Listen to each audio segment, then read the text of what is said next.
اس کی ہر زیادتی برداشت کر رہی تھی، لیکن میری زبان سے اف تک نہ نکلا۔ اور مزے کی بات تو یہ ہے کہ جب میرا بھائی، والد، ماں وہ مجھ سے ملاقات کرنے کے لیے میرے گھر آتے تو میرے چہرے پہ لگے زخم دیکھ کر مجھ سے پوچھتے کہ یہ کیا ہوا، لیکن میں ان کو کچھ نہ بتاتی، نہ ہی میں ان کو کچھ بتانا چاہتی تھی۔ بہانہ کر کے ان سے یہی کہتی کہ چوٹ لگی ہے، کوئی ایسی خاص بات نہیں۔ پھر جب میں ساجد کے ظلم برداشت نہ کر سکی تو اسے جان سے مار ڈالا، اور اس کو مارنے کے بعد میں یہاں قید ہوں۔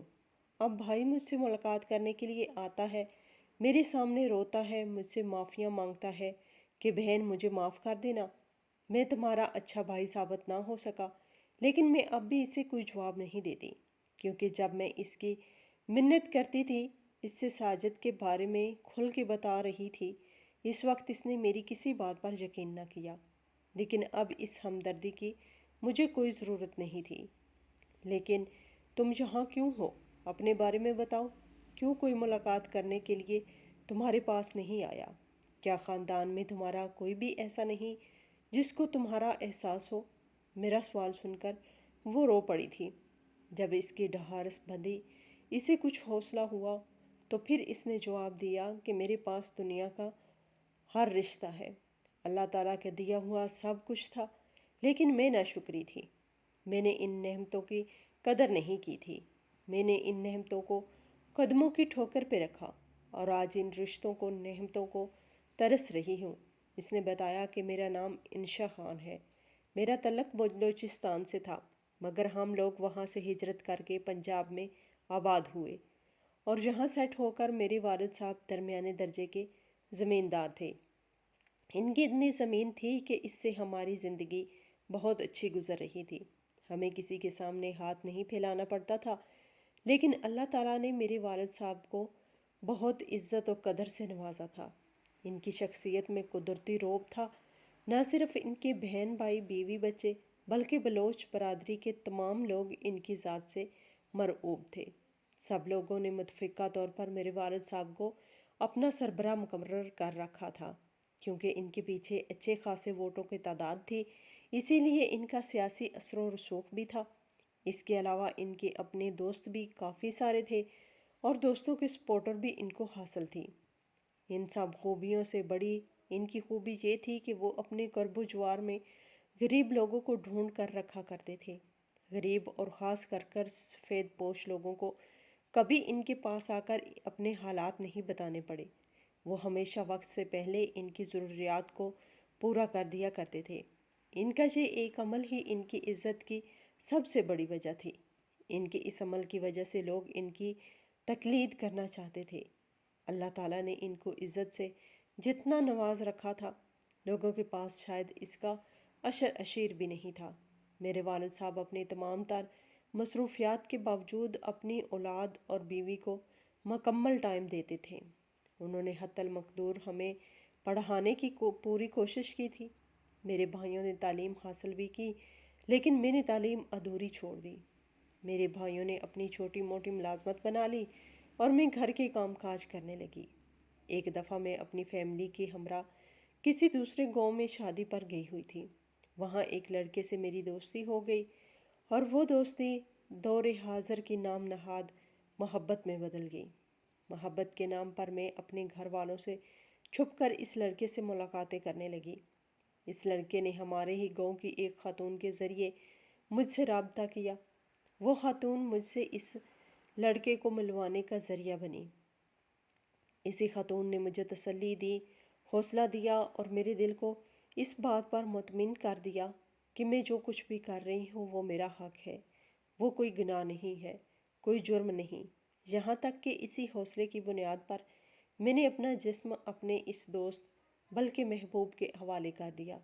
مجھے اپنے اس عمل پر وقتی طور پر پشیمانی اور پریشانی ہوئی، افسوس ہوا، مگر اس خاتون نے مجھے اب کی بار بھی یہ کہہ کر مطمئن کر دیا کہ میں نے کچھ غلط نہیں کیا۔ در حقیقت وہ خاتون ایک ایسے گھرانے سے تعلق رکھتی تھی جو میرے والد صاحب کے مخالف تھا، اور وہ مجھے کسی غیر مرد کے ہاتھوں سے لٹتا دیکھ کر سکون محسوس کرتی تھی، کیونکہ میں اپنے والد کی عزت کو داغدار کر رہی تھی۔ اور میرے اس عمل سے میرے والد صاحب کی عزت پامال ہو رہی تھی۔ میرے والد صاحب کو بغیرت ہوتے دیکھ کر اسے سکون مل رہا تھا، یعنی وہ حاسد تھی اور اپنی حسد کی آگ میں جلتی ہوئی اس نے مجھے راہ راست سے بھٹکا دیا تھا۔ اب جب میں نے اپنا جسم اس لڑکے کے حوالے کر دیا تو میری مجبوری تھی کہ مجھے اپنے گھر میں بات کرنا پڑی، اپنی محبت کے بارے میں بتانا پڑا۔ میرے والد صاحب نے میری بات سنی، پھر اس لڑکے کے بارے میں تفصیلات لی، مجھے اس لڑکے کے اعمال کے بارے میں بتایا اور پھر مجھے کہا کہ میں اس سے شادی نہ کروں۔ لیکن میں نے اپنے والد صاحب کی بات ماننے سے انکار کر دیا اور اپنی ضد پر اڑی رہی۔ میرے والد صاحب نے مجھے قائل کرنا چاہا لیکن وہ قائل نہ کر سکے، یہاں تک کہ میرے اور میری فیملی کے درمیان اختلافات بن گئے۔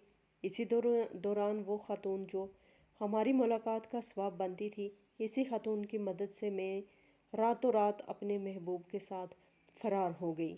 میرے اس عمل کے بعد میرے والدین نے مجھے ڈھونڈنے کی بھی کوشش نہیں کی، نہ میرے بہن بھائیوں نے مجھے ڈھونڈنے کی کوشش کی البتہ ایک عرصے بعد مجھے یہ پتہ ضرور چلا کہ میرے والدین وہ گاؤں چھوڑ کر کہیں اور جا چکے ہیں۔ انہوں نے وہاں سے اپنا سب کچھ بیچ دیا ہے اور ان کا گاؤں کے کسی بھی فرد سے کوئی رابطہ نہیں ہے۔ میں اپنے محبوب کے ساتھ شروع کے دنوں میں تو بہت خوش تھی، لیکن پھر آہستہ آہستہ حالات بدل گئے، کیونکہ اب میں اپنے محبوب کی ذمہ داری بھی تھی۔ جب تک میں اپنے والد کے گھر میں تھی سکھی تھی، مجھے کھانے کو پسند کا ملتا تھا، اپنی مرضی سے سوتی تھی، اپنی مرضی سے اٹھتی تھی۔ مگر یہاں ایسا کچھ بھی نہیں تھا، یہاں مجھے سب سے آخر میں سونا ہوتا تھا اور صبح سب سے پہلے اٹھنا ہوتا تھا۔ سب سے آخر میں اس لیے سونا ہوتا تھا کہ جب سب لوگ کھانا کھانے کے بعد اپنے اپنے کمروں میں چلے جاتے تھے تو مجھے ہر شخص کو اس کے کمرے میں جا کر چائے دینی ہوتی تھی، اور پھر جب وہ چائے پی لیتے تھے تو ان کے کمرے سے برتن اٹھا کر کچن میں لانے ہوتے تھے، کچن میں لا کر برتنوں کو دھونا ہوتا تھا۔ یہاں سے فارغ ہو کر میں اپنے کمرے میں جاتی تھی، اپنے شوہر کی خدمت سیوا کرتی اور پھر سو جاتی تھی۔ صبح مجھے سب سے پہلے اٹھنا ہوتا تھا اور اٹھ کر دوبارہ روٹین میں سب کے سامنے سب کے ناشتے وغیرہ کا انتظام کرنے میں مصروف ہو جانا ہوتا تھا۔ کپڑے، جوتے، ناشتہ سب کچھ میرے ذمہ ہی تھا، یعنی میں گھریلو ملازمہ تھی، اور وہ بھی بغیر اجرت کے ملازمہ، کیونکہ میں اپنے گھر میں سب کی لاڈلی تھی۔ میرے لیے کام کا اتنا بوجھ اٹھانا ممکن نہیں تھا۔ میں نے آہستہ آہستہ کام سے راہ فرار اختیار کرنا شروع کیا تو میرے اور میرے سسرال والوں کے درمیان جھگڑا ہونے لگا۔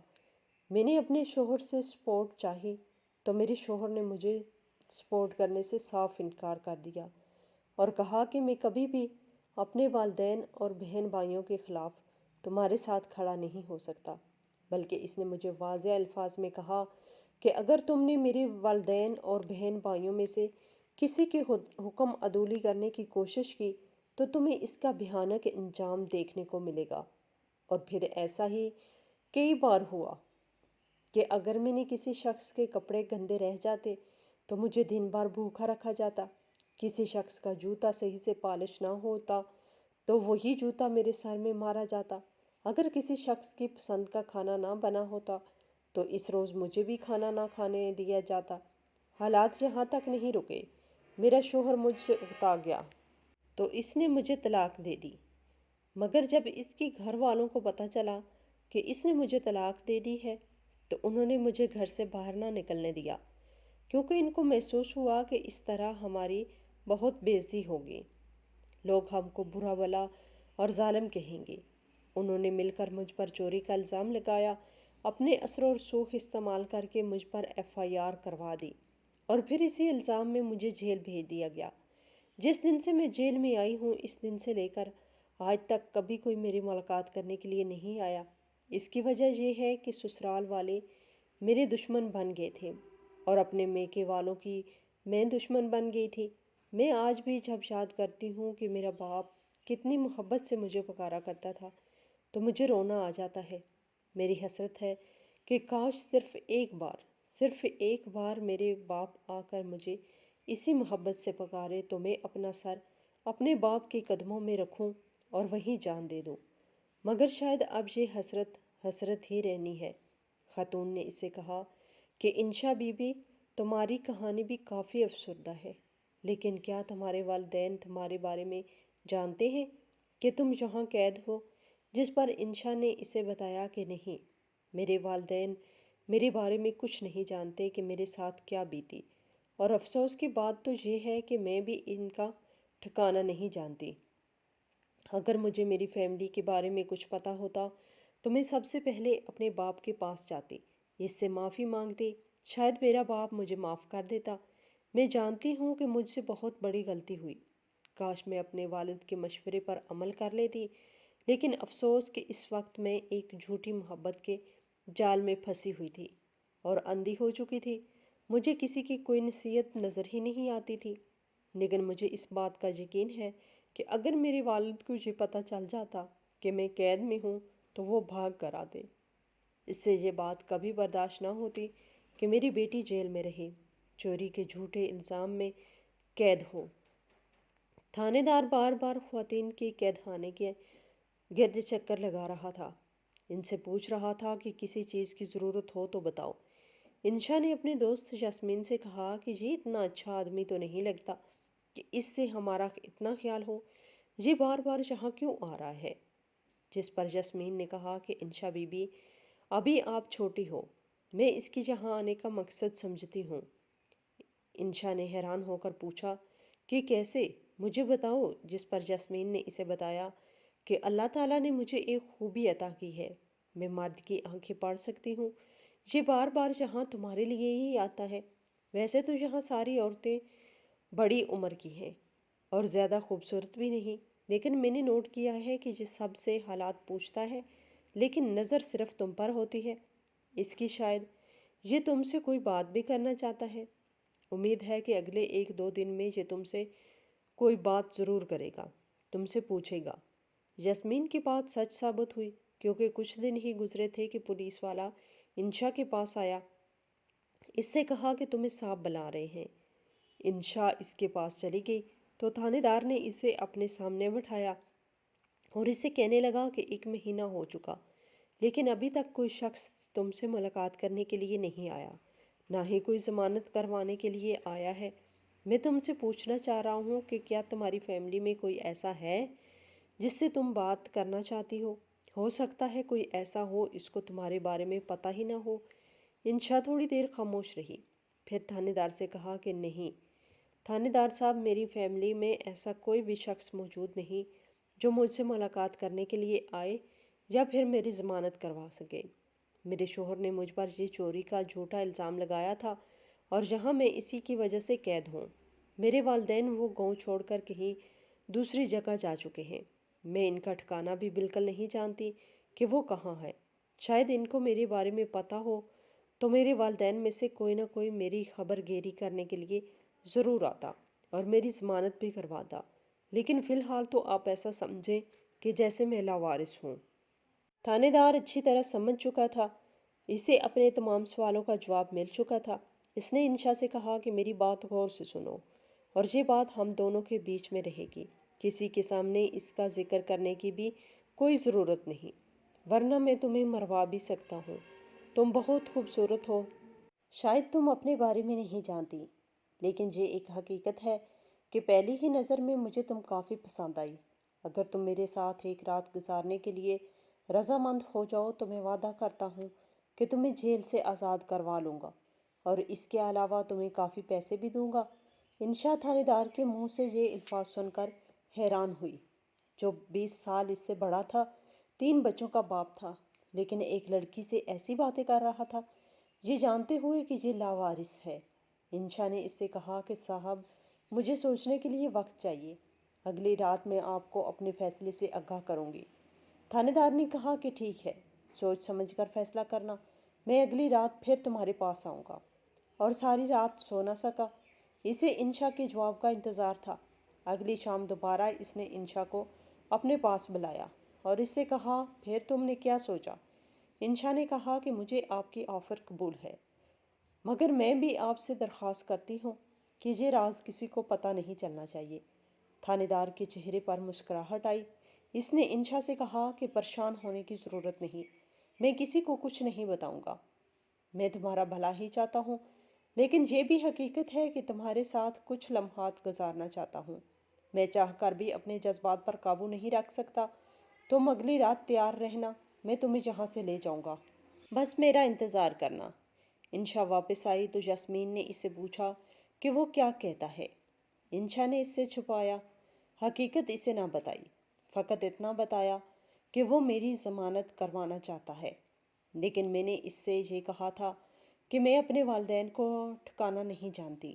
پھر اس نے میرے والدین کا ٹھکانا معلوم کیا ہے، کل وہ مجھے وہاں سے لے جانا چاہتا ہے۔ یاسمین نے جب یہ سنا تو کافی خوش ہوئی اور کہا مبارک ہو، تمہارا تو کام ہو گیا، بس اب تم ہمارے لیے بھی دعا کرنا کہ قید کی اس اذیت سے جان چھوٹ جائے، اگر رہائی نصیب میں نہیں تو موت آ جائے، کیونکہ ایسی زندگی سے تو موت ہی بہتر ہے۔ انشا نے اپنی دوست یاسمین کو تسلی دی۔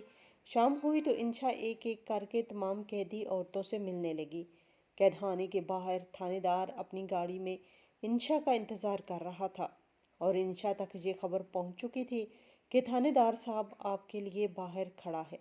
اس کا ایک خاص آدمی انشا کو جیل سے باہر لایا اور جلدی سے اشارہ کیا کہ اس گاڑی میں بیٹھ جاؤ۔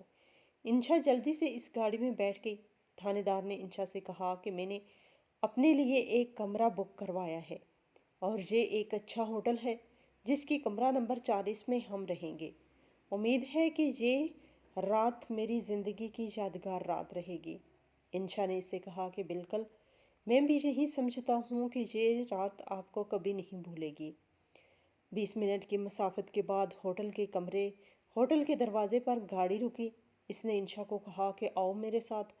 وہ دونوں ہوٹل میں داخل ہوئے اور پھر اپنے بک کرائے گئے کمرے میں داخل ہوئے۔ ہوٹل کا کمرہ اس کے لیے سجایا گیا تھا۔ وہ سوچ بھی نہیں سکتی تھی کہ تھانے دار اس کے لیے اتنا سنجیدہ ہے۔ خیر، کمرے میں اس نے تھانے دار سے یہ ضرور کہا کہ اگر آپ مجھ سے اتنی ہی محبت کرتے ہیں تو شادی کیوں نہیں کر لیتے، کیونکہ میں تو لاوارث ہوں۔ والدین نے بھی مجھے ٹھکرا دیا، شوہر نے بھی مجھ سے لا تعلقی کا اعلان کر دیا، جس پر تھانے دار اس سے کہہ رہا تھا کہ ایسا تو میں نہیں کر سکتا۔ میرے 3 بچے ہیں، جبکہ میری بڑی بیٹی نوجوان ہے۔ اب اگر میں اس عمر میں شادی کروں گا تو بیٹی مجھ سے روٹھ جائے گی، اور میں اپنی بیٹی سے بہت محبت کرتا ہوں۔ انشا اس سے کہنے لگی کہ اگر آپ کی بیٹی نے آپ کو اس حال میں دیکھ لیا کہ آپ ایک نوجوان لڑکی کے ساتھ ہوٹل میں آئے ہیں تو پھر بھی تو اس کو کافی تکلیف ہوگی۔ اس بارے میں آپ کیا کہتے ہیں؟ انشا کی یہ بات سن کر تھانے دار کے چہرے کا رنگ بدل گیا اور پھر کہنے لگا، تم اس بات کو چھوڑو، میں یہ رات ایک خوشگوار رات بنانا چاہتا ہوں اور تم کیسی باتیں لے کر بیٹھ گئی ہو؟ سارے موڈ کا ستیہ ناش تو مت کرو۔ انشا نے کہا کہ میں معذرت کرتی ہوں، بس میرے دل میں جو بات تھی وہ میں نے کہہ دی، سو میں نے وہ آپ سے کہہ دی۔ آج رات کے لیے تو میں آپ کی ہی ہوں، آپ میرے ساتھ جیسا چاہیں سلوک کریں، آپ کی ہی مرضی۔ تھانے دار نے جیب سے پیسے نکالے، یہ تقریباً 40,000 کے قریب تھے۔ اس نے یہ پیسے انشا کی ہتھیلی پر رکھ دیے اور اس سے کہا کہ یہ ہیں وہ پیسے جس کا میں نے تم سے وعدہ کیا تھا۔ ایک رات کی قیمت اتنے پیسے تمہیں کوئی نہیں دے سکتا۔ یہ میں دل سے تمہیں پیسے دے رہا ہوں، لہٰذا ان کو اپنے پاس رکھ لو، مستقبل میں یہ تمہارے کام آئیں گے۔ تھوڑی دیر بعد دروازے پر دستک ہوئی۔ ویٹر باہر کھڑا تھا۔ اس نے تھانے دار سے پوچھا کہ میں آپ لوگوں کے لیے چائے لے کر آیا ہوں۔ انشا نے ویٹر سے کہا کہ نہیں، میں صاحب کے لیے خود چائے بناؤں گی۔ یہ سن کر تھانے دار نے ویٹر کو واپس بھیج دیا۔ انشا کچن میں گئی، تھانے دار کے لیے چائے بنائی اور ساتھ ہی چائے میں بے ہوشی کی دوا گولی ڈال دی۔ جس طرح تھانے دار ایک منصوبہ بنا کر ادھر آیا تھا، انشا نے بھی دل ہی دل میں ایک منصوبہ بنا رکھا تھا اور وہ اپنے اسی منصوبے کو کامیاب بنانا چاہتی تھی۔ تھانے دار بہت خوش ہوا۔ اس نے چائے پی لی اور چائے پینے کے بعد تھوڑی دیر بعد وہ بیڈ پر دراز ہو گیا، بالکل بے ہوش ہو چکا تھا۔ انشا نے جلدی سے وہ پیسے اٹھائے۔ اس کے بعد تھانے دار کو بیڈ کے ساتھ رسیوں کی مدد سے باندھ دیا، اس کے ہاتھ پاؤں باندھ دیے اور اس کے منہ پر بھی کپڑا باندھ دیا تاکہ وہ چلا بھی نہ سکے۔ اس کے بعد چپکے سے وہ کمرے سے باہر آ گئی اور ہوٹل سے باہر آنے میں کامیاب ہوئی۔ وہ کافی دیر سوچتی رہی کہ اسے کہاں جانا چاہیے۔ وہ واپس شوہر کے پاس تو نہیں جا سکتی تھی، نہ ہی اپنے والدین کے ٹھکانے کے بارے میں اسے کچھ علم تھا۔ صرف اپنی ایک دوست سے اسے امید تھی، جس کا نام شہناز تھا۔ اسے شہناز کا نمبر یاد تھا، لہٰذا وہ ایک شاپ پر گئی اور شہناز سے فون پر بات کی، اور بات کرتے ہی وہ اپنے جذبات پر قابو نہ رکھ سکی۔ شہناز اس سے پوچھ رہی تھی کہ کیا ہوا، تم کہاں ہو، مجھے اپنے ٹھکانے کے بارے میں بتاؤ، جس پر اس نے اپنی دوست کو اپنی جگہ بتائی۔ شہناز نے اس سے کہا کہ تم وہیں رہنا، میں خود تمہیں وہاں سے پک کر لوں گی۔ تقریباً 30 منٹ بعد شہناز نے ایک بس سٹاپ سے اسے پک کیا اور اپنے ساتھ اپنے گھر لے گئی۔ شہناز اس کی کالج فیلو تھی، کالج میں اس کی سب سے بہترین دوست تھی۔ اس نے شہناز کو اپنی ساری داستان بتائی۔ شہناز رونے لگی اور یہی کہا کہ میں تو تم سے یہ گلہ رکھتی تھی کہ مجھے شکوہ تھا کہ تم نے اپنی شادی پر مجھے نہیں بلایا، لیکن میں نہیں جانتی تھی کہ تمہاری شادی اس حال میں ہوئی اور تم ایک جال میں پھنس چکی ہو۔ لیکن فکر نہ کرو، جس نے تمہارے ساتھ یہ سلوک کیا، میں تمام لوگوں سے بدلہ لوں گی۔ اس دنیا میں بھیڑیے پائے جاتے ہیں جو عورت کو نوچ لینے کے لیے ہر وقت تیار رہتے ہیں، لیکن سب سے پہلے شہناز انشا کے والدین کے بارے میں جاننا چاہتی تھی کہ وہ اس وقت کہاں ہیں، تاکہ انشا سے ان کے والدین کی ملاقات کروا سکے۔ اس نے اپنے شوہر کے ذمہ لگایا کہ کسی طرح انشا کے والدین کے بارے میں پتہ کرو۔ شہناز کے شوہر نے اپنے ذرائع استعمال کرتے ہوئے جلد ہی انشا کے والدین کا گھر معلوم کر لیا۔ وہ شجاع آباد میں رہتے تھے، جبکہ گاؤں چھوڑ کر ادھر ایک کرائے کے مکان میں رہتے تھے۔ شہناز کے شوہر نے انشا کے والد کو انشا کی ساری کہانی سنائی تو وہ اپنی بیٹی کے لیے تڑپ اٹھا۔ وہ اپنی بیٹی سے ملنا چاہتا تھا۔ شہناز اپنے دوست کو اپنی گاڑی میں ہی اس کے والد سے ملانے کے لیے لے گئی۔ انشا کا باپ بیٹی سے مل کر رو پڑا اور اس سے یہی کہا کہ بیٹی، میں تمہارا دشمن نہیں تھا، یہ سب تمہاری وجہ سے ہوا، کیونکہ تم نادان تھی۔ جس عورت کی باتوں میں آ کر تو نے اس شخص سے تعلقات بنا رکھے تھے، وہ ہمارے گھر کی دشمن تھی۔ اس نے اپنی منافقت کی سزا ملی ہے، اسے بھی طلاق ہو چکی ہے، وہ گھر میں بیٹھی ہے۔ انشا کے ساتھ جس نے برا کیا، تمام لوگوں کا انجام برا ہوا۔